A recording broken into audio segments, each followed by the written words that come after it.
probably like one of my biggest goals as a mom is to like, I want to raise, well, I always say this, and especially in the context of sport and how it gets out of hand. Like I am everything I put through the filter of, will this help them to be a healthy, happy 30-year-old? Because whatever sport you're playing, it's going to end. Whether you make it to the top, it will end. Whether you quit at 14, it will end. And so what are we instilling in you? What are you getting from this that's going to make you a healthy, happy 30-year-old?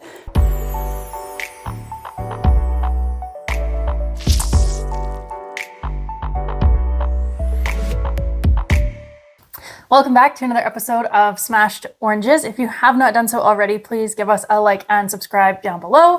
It really helps us bring you fresh new content every week. And with that, we have a super fun guest for you today. Please say hello to Jess. Hello. Hi, Jess. I've known Jess since I was like 10 years old. Yeah, we vacation in the same spot every summer together. So that's how I know Jess. Jess is a mom of 3, and all 3 of her kids are competitive athletes. Jess has also been parenting while also navigating a few autoimmune disorders. So we might touch on that today. And yeah, with that, Jess, is there anything else you'd like to say about yourself? Well, my favorite color. No, I'm just kidding. Yeah, we've asked people before what their favorite Netflix shows are. Yeah. So what do you do to relax? Maybe I'll expand. Oh, W Network movies for sure. Really? Yes. Okay. Like I almost always have one going. Like just a chick flick, just a happy, won't stress me out, doesn't relate to my life. Yeah. It'll all end well. Yep. I literally rewatched Made in Manhattan the other day, and Josh came up and he was like, "It's so cute how you just rewatch your favorite like rom-coms." I was like, "Yes, I know. I need to like chill my nervous system out." I feel like 20 years from now, he's not going to be like, "It's so cute." He's going to be like, "Honestly, you're watching that again." Yeah.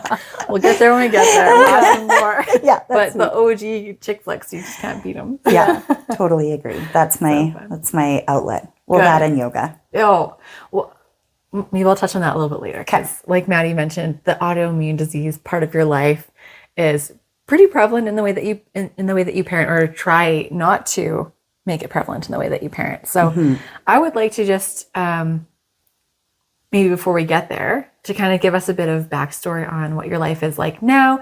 Maddie also addressed that you've got some kids in competitive sports. So give us a little rundown of what your family life is like and what the balance looks like. Okay.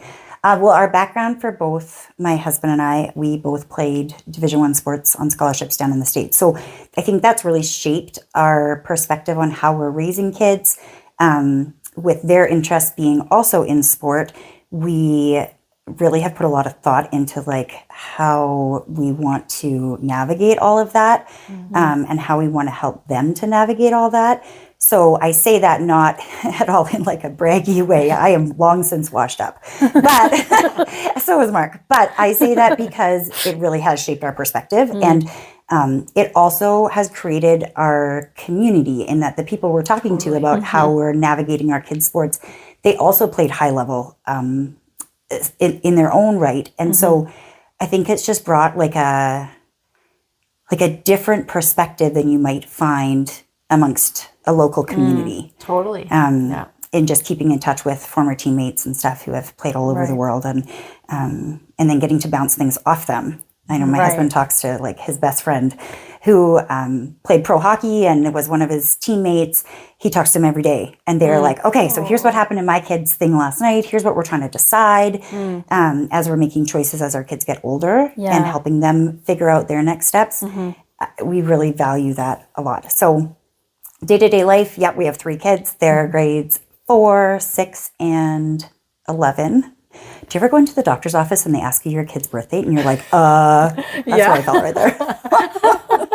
The oldest is 17, grade 11. Also, when did that happen? When right? Like I remember 17? Him in diapers. That's insane. I know, he was so cute. He was so cute. He's still so cute, but like so big. He's so big, cute now. Big cute now. Big cute. He still hugs me, which I really, really appreciate. And this morning he was getting ready for a game, and like I've got no value at this point in hockey to bring to him. I didn't play hockey. So I now just like sing a song with him before. I'm like, do your thing, honey. And he's like dancing with me in the parking lot. Yeah, that is so sweet. That's 17. Awesome. I don't know how it happened. Have I answered the question? Yeah. Yes. Yeah, Okay. totally. Well, that definitely gives us the scope of like the age ranges and kind of it puts into perspective the competitiveness Yeah. of where your kids are at. Do your kids talk to you about your background much, and what kind of do they try to glean some key hacks and things like from you? Yeah, I think so. I think like my husband played hockey. And so the fact that our oldest is pursuing hockey as well as lacrosse, my husband played both of those. So they're able to talk shop in a way that I can't talk shop. Right. What they do come to me for is like more like the mindset stuff and what should they eat. And like just this morning, I was like, hey, bud, do you have like, what are you going to eat right before your game? Because it's not for 3 hours. And he's like, I don't know. What should I eat? Right. Oh, that's great. That's so great. Yeah. I'm curious, can you just expand on that a little bit? Like, how do you actually answer that question for him? And just like coming from someone who is like a dance teacher, I mean, I have a basic understanding of like nutrition and like what you should and should not eat before you're going to try to give like a competitive level dance performance. But like as a parent, how are you delivering like nutrition advice in a way that's like body positive and not like shaming what they're putting in their bodies? I love that because our daughter is a competitive gymnast. And we've worked really hard to get to a point where she's very proud of her strong body. But we have worked through body image, everything with her, especially when you're wearing a gym suit at all times.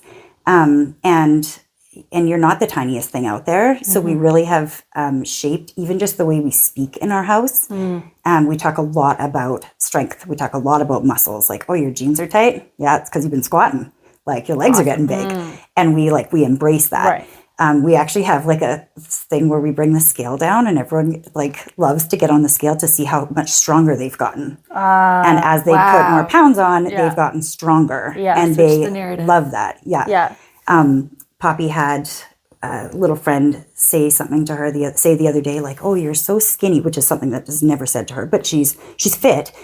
You're so skinny. And her middle brother jumped in and was like, she's not skinny. She's strong. And I was like, that. yes. Wow. It was just so second nature for him to say that too. I also love that he jumped in and said that, because I feel like, I don't know, what grade is he in? 6.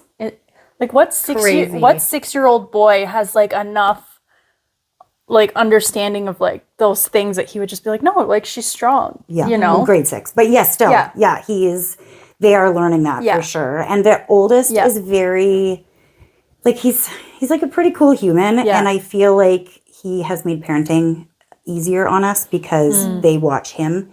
And he has shaped them in a lot of ways. And he's been through his own journey in that, because he's not a tiny kid. He's big. He's 6'1" and 200 pounds. Like he is, which at this point in his life is paving a great path for him. Yeah. It hasn't always been that way because he's always been the big kid. Right. And that has been challenging at times. So I think he's been through enough that he can turn around and be like a really cool example for them. That's so nice. But as far as actual food, like we talk a lot about how, you have your more complex meal like a while before you're going to compete. And then we send like something just like a simple carbohydrate for before. So like today he took applesauce to have like right before his game or between periods if he just needed something like quick energy. Right. Yeah. Well, and I love that you say it in terms of energy and not like, oh, this has this many calories, so you should have that before you eat, or like there's no good or bad, this is what you should or shouldn't have, that sort of thing. It's just all in context of the sport and like the timing and stuff like that. And I think that's so important for just long-term knowledge of, okay, what's my day going to look like as, even as adults, like what am I expected to do today? Here's what I should do to fuel myself and our kids and stuff fueling like that. yourself. We like put it in that phrase, in that phrasing a lot. Yeah. And we don't ever talk about calories, like we never have. Also, Mark and I don't care about calories because we've always been, we're far less active now, but we've always been active. Yeah. We've always been trying to build muscle. So calories were never a thing. Like consume all the calories you can. Protein is what we're always like, how much protein have you had? Like, have you drink water today? Like focusing on those things. Quality of like nutrients more so over like, that's so cool. The numbers. So cool. Yeah. Okay, you touched on it a little bit, but I want you to expand on like how it sounds already like your kids have a really like healthy dynamic between the three of them. Can you share maybe some ways you've consciously gone about fostering those relationships. I appreciate that because that's probably like one of my biggest goals as a mom is to like, I want to raise, well, I always say this, and especially in the context of sport and how it gets out of hand. Like I am everything I put through the filter of, will this help them to be a healthy, happy 30-year-old? Because whatever sport you're playing, it's going to end. Whether you make it to the top, it will end. Whether you quit at 14, it will end. And so what are we instilling in you? What are you getting from this that's going to make you a healthy, happy 30-year-old? At the same time, I really want them to be each other's teammates. And so I always have like, I've drilled it into them that like they're each other's first teammates. Like you are your first team and your best team you'll ever have. But we do certain things like we do sibling suppers where like they eat at the table. They have to serve. I'll make the food, but they have to serve themselves up, eat at the table, and we're not there. Like we're in a different room or eating wherever. And it's so cool. Like they have to pick a game together and they'll play a game and they'll hang out. And it's like so cool to hear them talk and chitty chat. And sometimes and they fight. Don't get me wrong. Like they are not, it is still not siblings. Yeah, they are still siblings, but they are really close.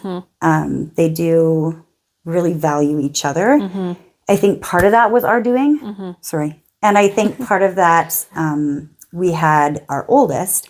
And then like life threw us curveballs and we didn't have our next for 5.5 years. And in that time, our oldest like longed for siblings. And he kept saying, I want a brother and a sister so bad. And he got to the point where he was like, Mama, can't you just go to the baby store? Like, can't you just go and get a baby? So when they came along, he just cherished them. And like to this day, he cherishes them. And then they followed suit. So they've seen how he has treated them, and then the middle treats the youngest, and then the youngest is a girl, so she takes care of her brothers. Right. So I think sibling supper. I think we do a lot of rewind. Like, oh, that sounded super harsh.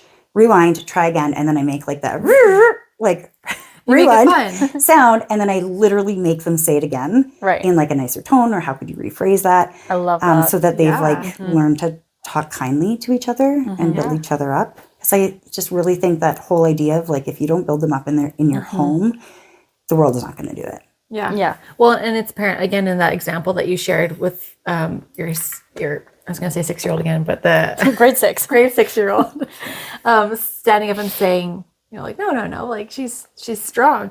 Like again, with that such a natural cadence, the way that he just jumped in to talk about his sister. Like that's very evident in the way that it's just been over and over in the household. And I think it's cool also in the way that you do it. I can tell like personally, because we've had a bit of time to chit chat with you and stuff, I've gotten to get to know more of your personality. You're very chill, very like happy, super sunny vibe around you. Thank you. And but it's cool because you're implementing that like dynamic in the house with something that we discussed in another episode with Nikki. She was one of our first guest episodes. Yeah. And she works with younger children. And she said that's one of the best things you could do is keep things like very fun, change your tone, make things sing-songy.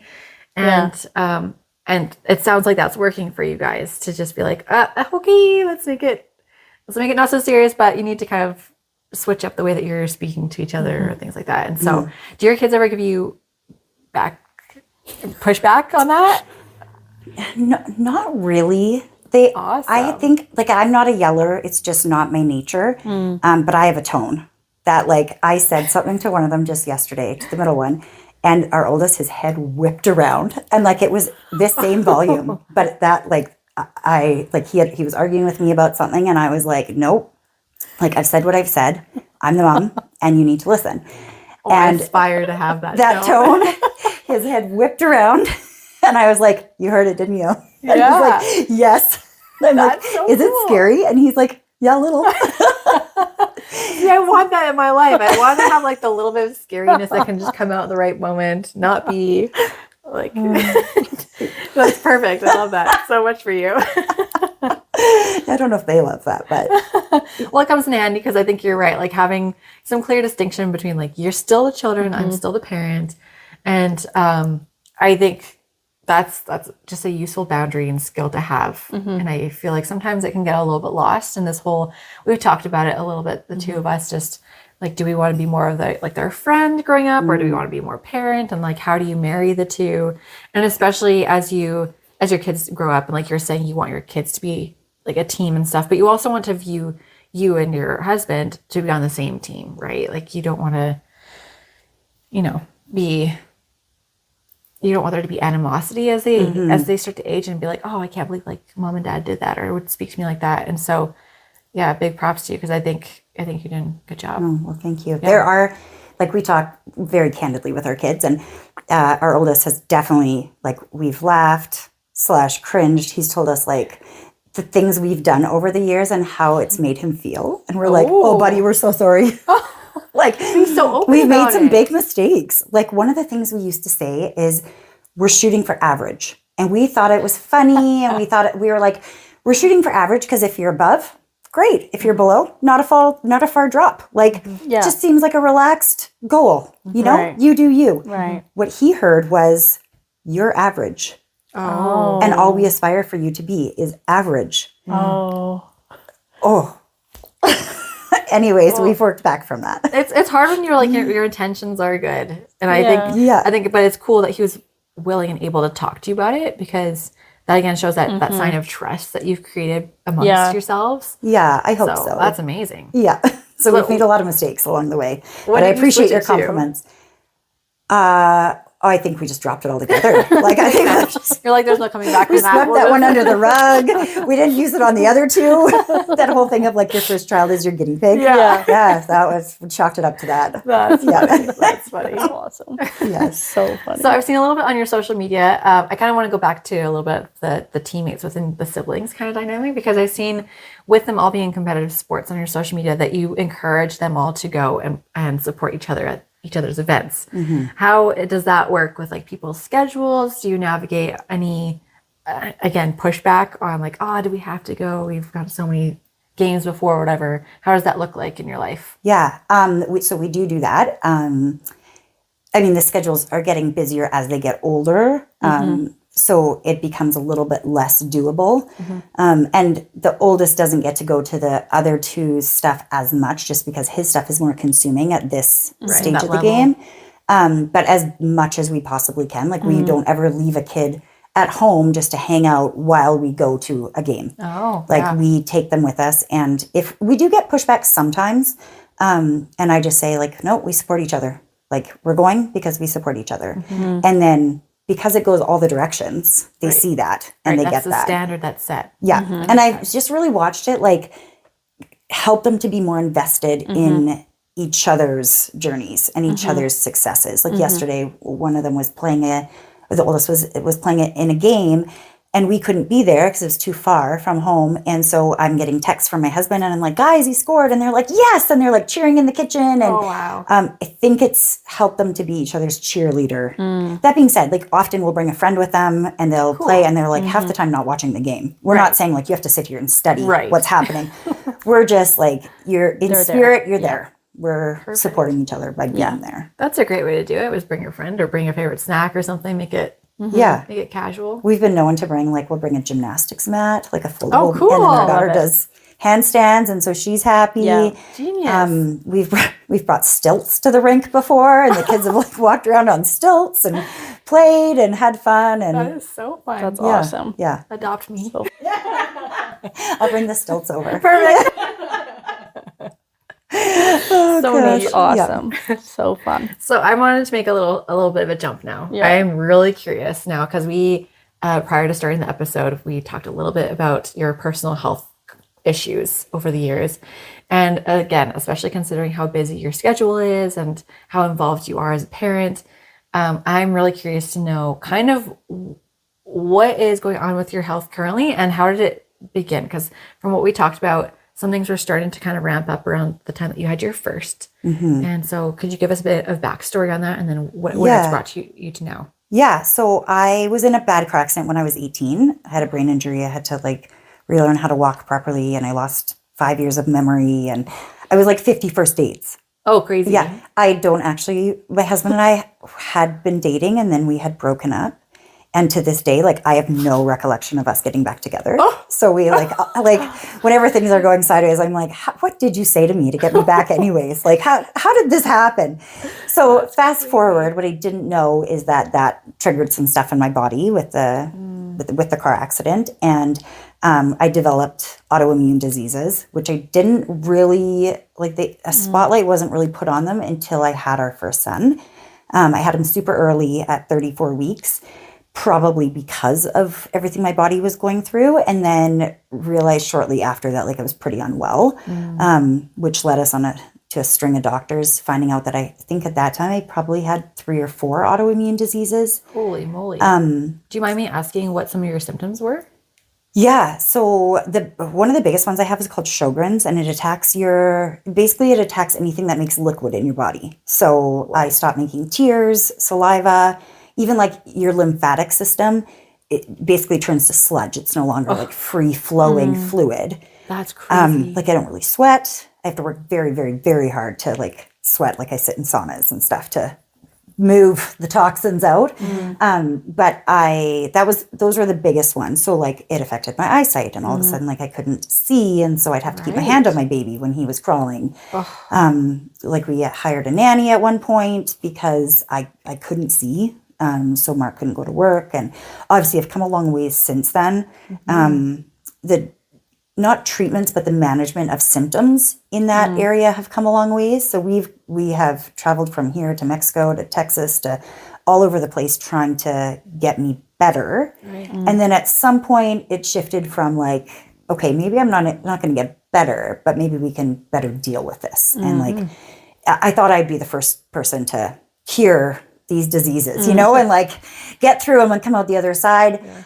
Unfortunately, I'm not. But we do better manage the symptoms now. And I would say the biggest things that affect me now are energy. Like I could sleep all day and all night and still be exhausted. And it's like a deeply rooted exhaustion. I don't, but I could. And then my eyes are like a big thing. It has since caused me to have cancer. I've been through treatment for that and surgeries, lots of surgeries. And we kind of just manage it. It's a bit like a roller coaster. And we kind of just, I try and do the best I can with how I'm feeling on any given day. But what you were referring to, one of my biggest goals early on was to not give, at that time, our son, but now our kids, like a sick mom complex. I didn't want them growing up and having this overarching, like, yeah, like childhood was good, but our mom was sick. I wanted it to just be like childhood was good. Yeah. So I've worked really hard and still work really hard to rally. And I mean, I'm real with my kids in a lot of ways, but I do hide a lot of like my exhaustion and my suffering because I don't want them to have to carry that burden. Wow. Yeah. That's huge. And I can imagine that takes a big toll on you mentally. I'm sure it does. I think I'm honestly so used to it at this point that I don't really think about that part. It's kind of just like, okay, what do I need to do today? And how hard do I have to rally to do that? And how many coffees do I need to drink to like try and get there? And how good is that bourbon going to taste tonight when I've gone through this day? Yeah. I think it sounds like it comes down to your priorities. Like, back to that whole, I don't want my kids to think my sick mom. I think that's been your priority. And do you feel like that's accurate, that you've just had a really clear goal? I feel like it almost comes back to being an athlete. Is like, once you have a really clear goal, it sounds like you are able to commit to it and you're able to see the benefits from that. Yeah, I appreciate that. I've never actually like drawn that parallel, but you're totally right, because like my parents raised us, we're 3 girls. My parents raised us to very literally believe we could do anything. Like I fully believed I would be the first female in Major League Baseball. Cool. Because my mom just spoke that into us, and I believed her. And so I trained as though like I was going to get a scholarship, and then I was going to go to college, and then I was going to go to the bigs. Like there was no other thought. Yeah. And I think that mindset that they helped develop in me has served me so well in sports. Because I was able to achieve all of those dreams except for the Major League Baseball. You probably would have heard of me if that had happened. But I think it served me even better in life because when I was in that car accident, like I had to get up every day and I had to be determined to get better. And even after I did get better or rehabbed for 3 years straight, I got re-recruited and I went to play for the University of Hawaii afterwards. Cool. And I had to rehab every part of my brain and my body and then get back to my sport. I think it's also helped me like through cancer and treatments every day and like how to just lock in to a I got this mindset and then go ahead and got this, you know? So you're totally right that has served me through all of these things. And it is like a day-to-day thing that I lock into what I want for the day. And, you know, it ebbs and flows, but my mindset stays the same. That's incredible. Do you think that mindset also plays into like why you have your kids in sports as well? Or like I have to say our kids have really paved their own path in sports, and that's something that's been really important to us. I think one of the first things we asked ourselves was like, why are we putting our kids in sports? Right. And that's different for everybody, given your experiences and what you did or didn't do. And for us, it's always been to help them be better humans. And meaning, like, I want them to learn how to be a good teammate. I want them to learn how to be humble enough to like praise your teammate. I want them to learn how to be a good leader and learn from other people, not just us. I want them to be able to learn how to work hard and learn how to lose and then pick yourself back up. And so much comes from sport. So I think, yes, we knew we hoped they would want to be in sports, but we've always said like, we just want them to find what they love. Like if they want to be a reader, great. Read away. I hope you love it. And you can take that through your whole life. Right. So, but we did put them in all different sports so that they could figure out what they loved. So they've all done, even the boys did dance. The boys have done gymnastics. They've all done, Poppy has not played hockey because she does not want to. Fair. I think she spends enough time at the rink that she does not want to go back there. Fair. Fair. But she's clear on that. She's like, I don't need to try it to know I have no part in that. Totally. She can skate and I feel like that's good. You could hang with the family and family. But she's crushing it in gymnastics. She's crushing it in gymnastics. She's found what she loves. She tried soccer and she was like not even picking dandelions. Like she was like so far into the back 40 doing handstands that she wasn't even in the game. She wasn't even on the field. So we've tried all the things and just tried to let them find what they loved. And again, if that would have been dance or that would have been choir or that would have been, I mean, our middle plays the drums. So we haven't done a lot of music things, but whatever they love, we would love. Cool. I have a question about, have your kids ever wanted to like quit? Because there are so many parents out there that are like, oh, I want my kids to try a bunch of things. And then you pay for the sessions or you get them in a sport or something. And then you're dragging them out the door and they're like, I want to quit. You're like, whatever, fine, quit. I'm sick of dealing with this, you know? So have you had that kind of, those circumstances? Yeah, that makes me think of that meme that's like, I know your greatest hope and dream is this, but I'm still paying for your last greatest hope and dream. I've seen the one. Yes, we have. Our perspective is like, you see through your commitment, and at the end of that, you go ahead and quit. Like you don't have to. You don't have to do it again if you don't love it, but you've committed to this. We've never put them in something they didn't want to be in, or at least initially want to be in. So it's not like we force them and we're like, you're doing this thing. Like right now, Poppy's taking tennis. Does Poppy love tennis? No, she doesn't. Is she cut out for it? No, she is not. But she's going to finish it because she committed to it. She wanted to do it and she'll see it through. But we have had our oldest wanted to quit at one point. And it was like a couple of his hardest days probably of his life and everything had gone sideways. And I think just the message we kept giving to him is you don't quit on your hardest days. You're going to get back there and on your, like the next time you're back there and you have the best time at practice or you play the best game, then let's talk about quitting. And if you still want to quit at that time, then like after the season's over, heck yes, you can quit.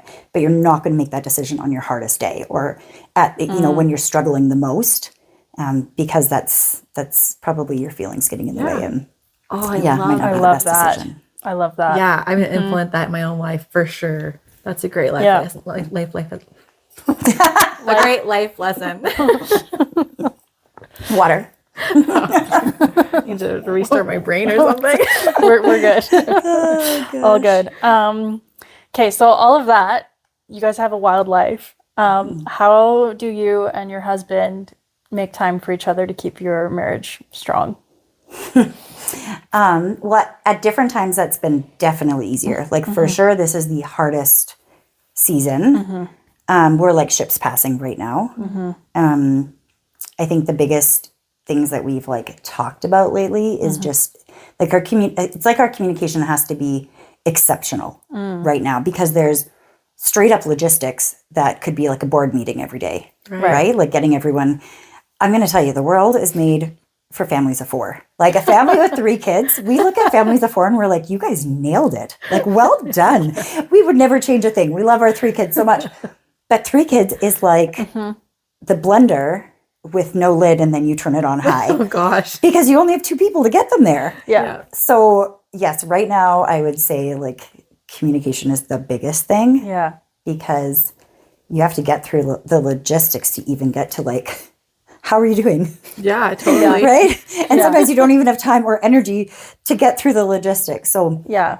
I would say that's probably not something I'm like an expert on at this moment. We're just like navigating this season of life, staying afloat and just doing it. We are coming to like where things are going to get a little bit easier through the winter. We definitely overcommitted our kids, like said yes to too many things. We've had a rule our whole, well, for not 17 years, but I guess he started playing sports when he was probably 3 or 4. So for that long, that our kids will only play 1 sport per season. They'll only be in one thing. And then we threw all that out the window because our middle kid pulled on our heartstrings this year. He played like 3 sports and then joined every school sports team. Oh, He'd come home and be like, guys, I joined wrestling. Guys, I joined this. And we're like, You want to be so supportive? great. I'm so happy for you. Give me a moment. Has an aneurysm. Okay. So that rule worked really well for us, and we're going to go back to that rule for ourselves. You've learned the lesson. We tried breaking it. It didn't work. So we are just coming out of actually the craziest season we've been in. We have 1 kid probably moving away for sports, and then we'll be down to having 2 at home. And I'm sure we will have more connection time. So like 6 months from now, re-ask me that question and I'll have a better answer. Yeah.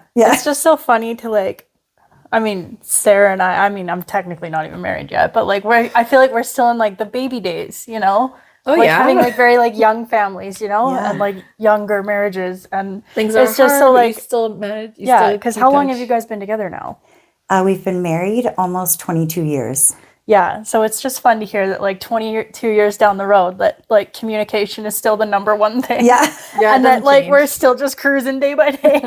That like, yeah, that's fun. Yeah, it's something to start nailing down early. That's for sure. Yeah. Yes. Well, and then and continuing evolve. to work on, just like you guys had just mentioned that in one of your prior episodes about like how your relationship has to evolve, marriage or not. Yeah. Like even if you've said those vows, like that's not just like, okay, now we're off to the races. Like it has to continue to evolve. So you're totally right. And in the different seasons, it has to look different. Yeah, exactly. Yeah. Yeah. My wise old lady words to you when it comes to sports and having young kids, I would say if you're going to put them into activities, things get intense really, really fast. And they don't have to. The world will make you feel like you need to put your 5-year-old in the extra lessons. Otherwise, they're going to fall behind. They're not going to. Yeah. If you are fueling the engine of your kid's dream in whatever avenue it is, your kid will probably not achieve that dream because at some point they need to be fueling that dream. Right. I will support you. We will get you there. Right. We'll make sure you have the equipment you need, albeit like secondhand for as long as possible. Yeah.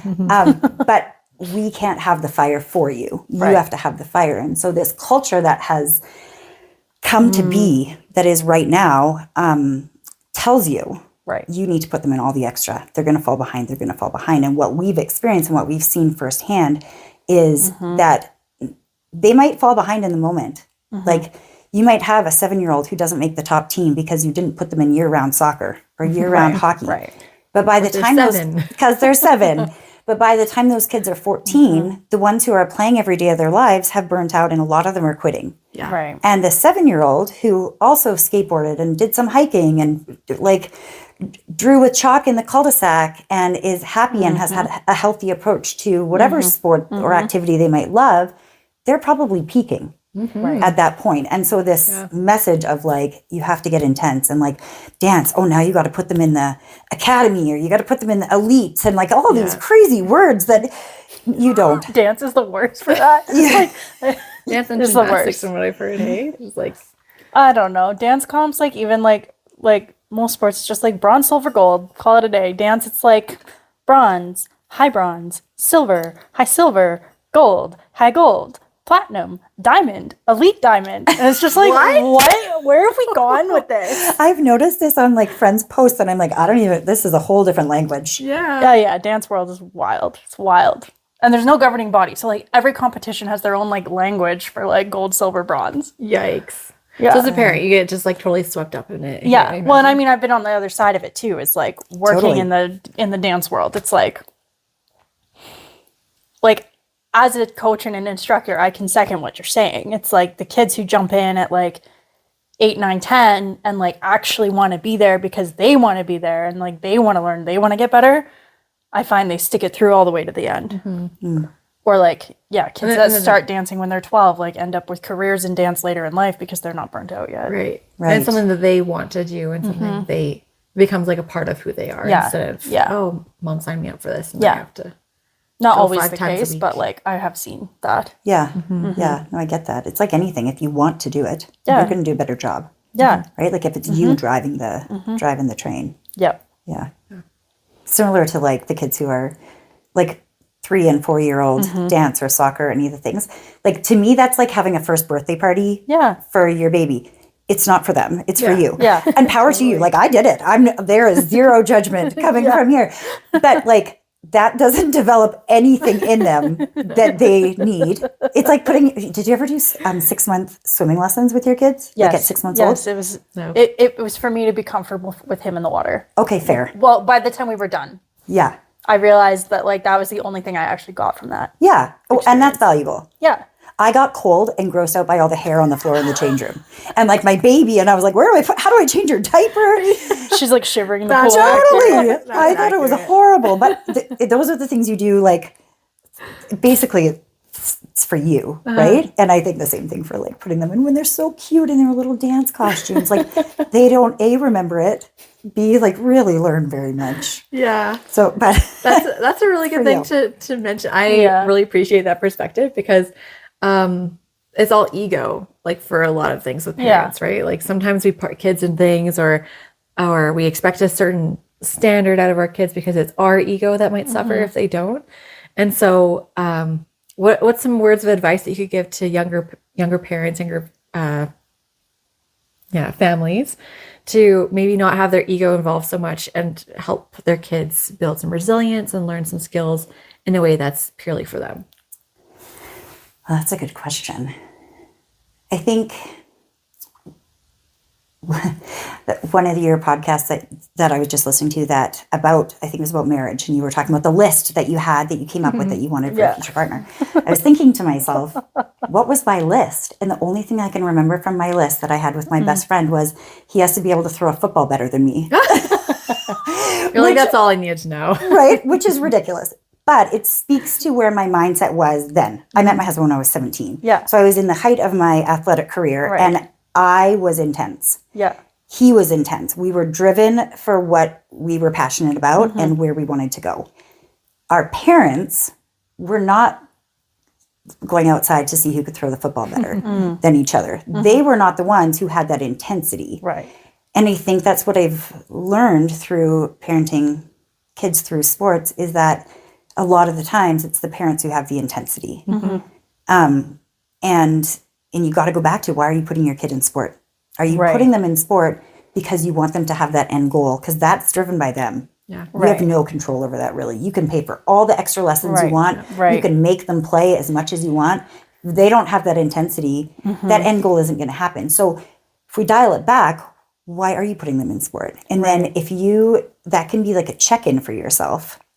If you start to feel carried away, or you start to feel that intensity within yourself on behalf of your kids, like go back to, why are we doing this? Because it is about them, but I really believe that parents usually ruin it. Yeah. The sporting experience, teamwork, being able to build resilience, at those conversations in the car ride home, they're powerful. Yeah. And if those conversations are about how that kid messed it up, or your coach didn't give you a fair chance, you're not going to build resilience in your kid. Right? If those conversations, well, we focus on food after. You won, you played great, let's get some food. You lost, you played horrible, let's get some food. But the accountability that they need to learn in order to build that resilience is not driving home blaming everybody else, right? And I think that's when your intensity is potentially getting in the way. So just continually coming back to that, why are we doing this for them? Like, what do we want them to learn from this? I think is kind of a good check and balance. I think that's perfect. What a great answer. I love that. Thank you. Thanks. Yeah. Awesome. Is there anything else you want to? No, I feel like that was a good wrap-up question. Perfect. And thanks for coming on today. Thanks for having me, guys. That was a fun episode. This was fun. Yeah, it's fun to do an episode that's not about just like newborn phase. Yeah, it's very inspiring. I will say as a wrap up that to see what the potential is, because I've given you lots of compliments today, but I want to give you more because you're just so inspiring. I really resonate with the way that you parent, and just the dynamic of your family and the way that you are lifting your kids up to be happy 30-year-olds. I think that's a great motto to have. So thank you. Yeah, thank you again, and it's been fun to hear your story, but also to visualize like our stories in the future. Like, what do we want our parenthood to look like, and our kids' experiences to have? And we'll definitely be adopting some of your philosophies. 100%. Well, and check back with me in 10 years, because we are saying all the time, we're like, I wonder what we're actively doing right now that they're going to be in therapy for down the road. Like 1,000%, we're all making mistakes, and we're all going to make mistakes. Yeah. Yep. But we're trying our best. Yeah. I mean, your oldest will be 27 in 10 years, so you could even be in like I was 27 when Arden was born, so you could be grandparent stage too by then. Yeah. I'll let you know what he's That'll be a whole other ball game. Yeah, it's a wild thought. Yeah. That'll be weird for me. Yeah. When you start to see other families grow up and you're like full-on adult yourself. Yeah. Arden will be babysitting them. Yeah, see, there you go. Yeah, exactly. Arden will be... And the circle continues. 12? Yeah. Almost 12. I was babysitting at 12, so that checks out. Yeah. For some reason, I just can't picture Arden babysitting. I feel like he's... I don't know. Maybe bounce off the walls. It'd be a good time. It's a stretch. You got a lot of joy between now and then. Yeah. Yeah. Love that. So well, fun. thank you again, Jess, so much for joining us. And thank you guys for joining us for another episode. Please give us your feedback, thoughts, and feelings. And we will catch you in the next one. Thank you. Much love. Bye. Bye, guys.